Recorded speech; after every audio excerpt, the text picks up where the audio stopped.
Bonjour et bienvenue dans cette vidéo qui va être consacrée aux émotions. Pourquoi parler des émotions ici? Parce qu'effectivement, c'est très souvent dans la famille, dans l'emploi, c'est le sujet qui nous intéresse aujourd'hui le plus, eh bien nous sommes soit peu maîtres de nos émotions, soit nous les subissons, soit nous les utilisons parfois pour faire pression auprès des autres, mais aussi des fois pour obtenir des choses consciemment ou inconsciemment, c'est-à-dire en y réfléchissant ou en y réfléchissant pas.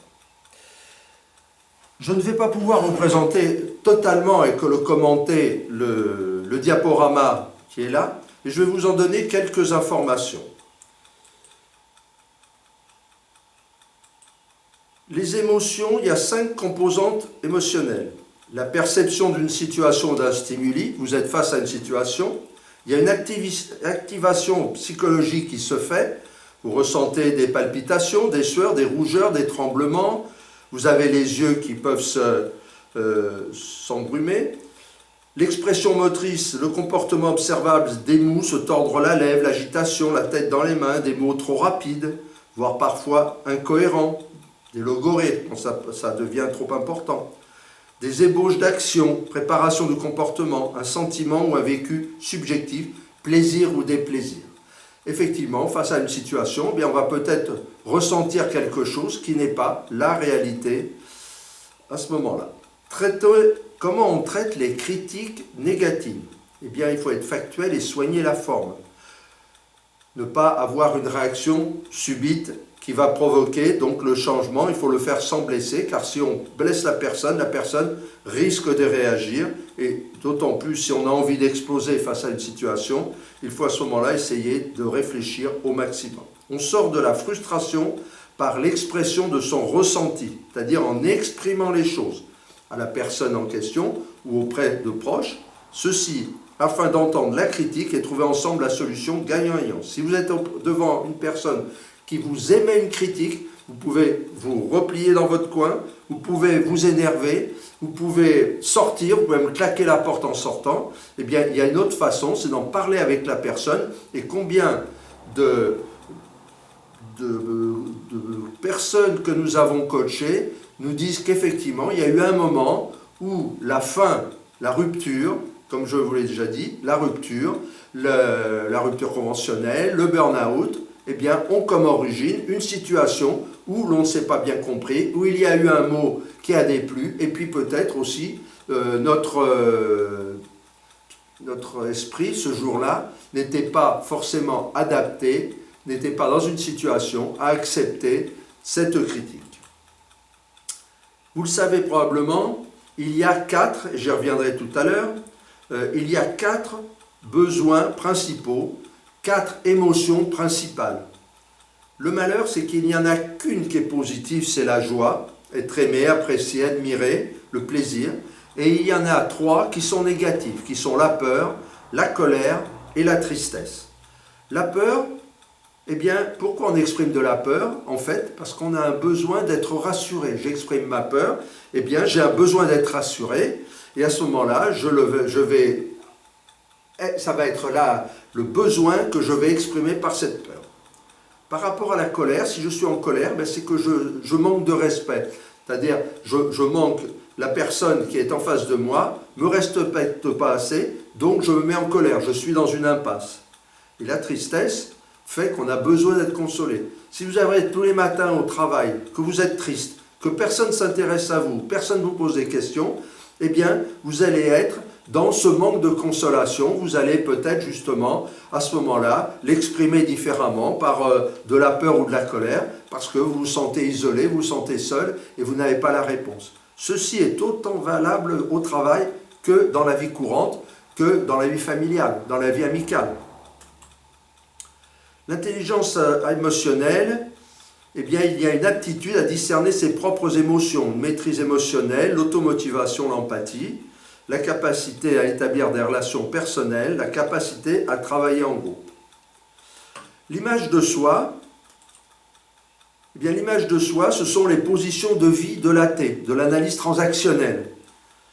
Lorsque je me sens moins et que je sens que l'autre est plus, Qu'est-ce que je fais? Je m'en vais. Je vous conseille je vais aller assez vite par manque de temps, mais je vous conseille de revenir sur cette vidéo et de faire des arrêts sur image de façon à noter ou à comprendre ce dont il s'agit. Donc, dans les positions de VAT, par rapport à une personne, je peux me sentir inférieur, me sentir petit et la sentir grande. Je peux aussi me sentir grand, la sentir petite. Je peux aussi être dans une position où je me sens petit et elle, je la sens petite. Et je peux aussi être dans une position gagnant-gagnant, une position ok, adulte. Vous comprenez maintenant ce langage qui est d'être plus et plus. On est deux personnes qui sommes là pour avancer ensemble, pour aller vers la réalisation de quelque chose. On est à ce moment-là dans la joie, l'optimisme, le partage, l'écoute. Alors, je suis moins et tu es plus, je m'en vais. Je suis moins et tu es moins, à quoi bon? Je ne sais vraiment où aller, je suis perdu.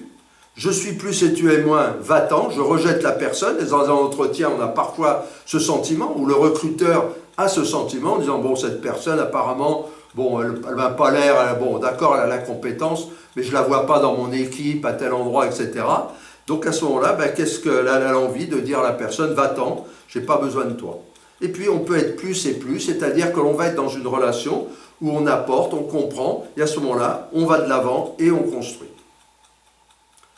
Alors en fait, l'image de soi, elle découle de quelque chose de très important en premier, c'est la confiance en soi, je vais y revenir, des croyances, on l'a vu tout à l'heure, avant dans la PNL, où on a vu effectivement que nos croyances, ce que l'on pense, ils prendront certainement quelqu'un de plus âgé, ou prendront quelqu'un de plus jeune, ou ils vont prendre plutôt une femme ou un homme, ils vont prendre quelqu'un qui habite plus près. On a des croyances qui parfois sont vraies, mais qui très souvent ne sont qu'une représentation, un a priori qui est dans notre esprit.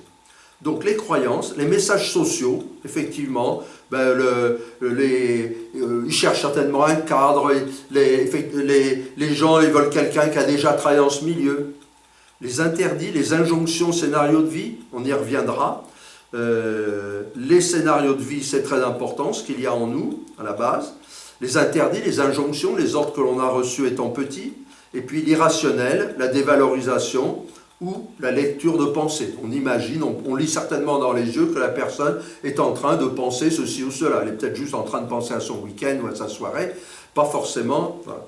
La confiance en soi est quelque chose, nous y reviendrons, qui ne se décrète pas. Et à ce moment, et la confiance en soi, nous devons savoir pourquoi nous ne l'avons pas ou nous en manquons. Est-ce qu'elle est fondée? Est-ce qu'elle n'est pas fondée? Est-ce que ce n'est pas aussi un prétexte pour dire « Bon, écoutez, je n'ai pas confiance en moi, fichez-moi la paix ». Nous y reviendrons. Piloter ses émotions. Si on a peur, eh bien, il faut être rassuré. Si on est dans la colère, il faut se centrer sur les faits. Si on est dans la tristesse, si on est face à quelqu'un qui est dans la tristesse, il faut la réconforter. Et si quelqu'un est dans la joie, eh bien, si on partage la joie avec cette personne, à ce moment-là, eh bien, on avance. Alors, il y a d'autres émotions, nous y reviendrons, les aversions, la confiance, la paix, l'amour, la surprise. Mais là, la peur, la colère, la tristesse et la joie sont avec ce que l'on peut mettre autour comme mot, sont les points principaux de nos émotions. Ces émotions, on peut les repousser, ne pas les accepter. Accueillons nos émotions, nous y reviendrons aussi. Accueillons nos émotions et on peut se faire de nos émotions des alliés. On peut se faire des alliés de notre peur. On peut se faire une alliée de notre colère. Dire je suis coléreux de nature, eh bien je l'accepte, je suis coléreux, mais dans ce cas, je vais réfléchir avant de me mettre en colère un petit peu, parce que est-ce que ça vaut vraiment la peine? Donc là, je me sors de moi-même, je suis en distorsion par rapport à moi-même, je me sors moi-même, et je réfléchis à la situation. On peut aussi neutraliser des sensations internes par la respiration. Vous connaissez tous le terme de sophrologie. On gère la respiration, on essaye d'oxygéner, de respirer pour oxygéner nos poumons, de faire rentrer l'air dans nos poumons, et aussi, à ce moment-là, de l'amener dans notre sang pour être dans une meilleure situation. Il y a aussi l'ancrage, c'est-à-dire on peut aussi ancrer des choses qui font que, quelque part, eh bien, lorsqu'on va penser à quelque chose de négatif, on va imaginer quelque chose de positif. Par exemple, je suis dans un bureau, eh bien ce bureau, je vais m'imaginer, ça paraît peut-être idiot, que c'est un jardin, que ce jardin est magnifique, que les personnes qui sont là pour m'aider, ce sont des personnes très intéressantes, etc. Bon, c'est de la méthode Coué quelque part. Je vous signale que si vous prenez la méthode Coué pour les nuls, le bouquin il est épais comme ça. Donc c'est très intéressant aussi, parce qu'il y a d'autres choses, c'est du comportemental, il y a des choses autour, et ça peut être très intéressant de connaître ces choses-là. Si on ne les connaît pas, c'est sûr que c'est très difficile. On parle aussi de recadrer ses croyances. Et ben, nous avons vu dans la PNL, recadrer ses croyances, c'est voir effectivement les croyances aidantes et puis les croyances effectivement qui nous desservent. Intégrons nos émotions. On va passer sur ce point-là. On peut aussi faire de la méditation, de la pleine conscience, de la sophrologie. S'il le faut, faire une thérapie. Si on veut chercher un job et qu'on est tellement mal que ça va se voir au premier entretien, réglons peut-être le problème de son mal-être. Si c'est un mal-être un peu superficiel, ça ne posera pas un gros problème. Mais si le malaise est trop profond, ça va poser effectivement un problème. Apprendre à piloter ses émotions, faire utile, examiner le cadre temporal, parler au présent, au maximum se parler au présent d'une situation, savoir s'engager. Et puis prendre en compte ses émotions, les tolérer et nommer. Donc ça, vous pourrez le revoir. Je vous laisse